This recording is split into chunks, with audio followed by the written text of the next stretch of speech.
एक हरे भरे जंगल में एक खरगोश था जिसका नाम था टोपो। एक दिन उसने तय किया कि अब सिर्फ गाजरें खाकर गुजारा नहीं चलेगा।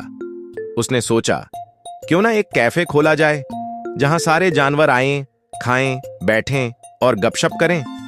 टोपो ने झाड़ियों के बीच एक प्यारा सा कैफे बनाया। लकड़ी की मेजें, पत्तों की प्लेटें और फूलों से सजी दीवारें। नाम रखा कैरेट कैफे। सजावट के बाद टोपो ने ऐलान किया, आज कैफे का उद्घाटन है। पहले दिन सब कुछ मुफ्त। जंगल के जानवर तो जैसे पागल हो गए।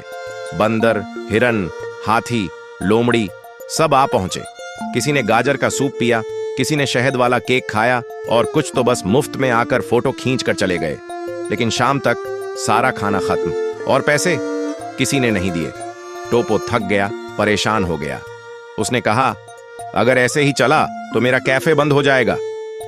अगले दिन से उसने कुछ नियम बनाए। बिना पैसे के कुछ नहीं मिलेगा। जो शोर करेगा उसे बर्तन भी धोने पड़ेंगे और हर जानवर अपना गिलास साथ लाएगा। हंसते हुए शुरू में सब नाराज हुए, लेकिन फिर समझ गए।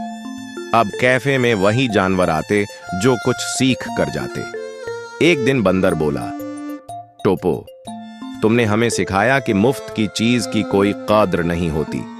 टोपो हंसा और बोला, और तुमने मुझे सिखाया कि हर काम दिमाग से करना चाहिए, सिर्फ दिल से नहीं। अगर आपको कहानी अच्छी लगी हो तो वीडियो को लाइक कर दीजिए और चैनल को सब्सक्राइब करना ना भूलिए।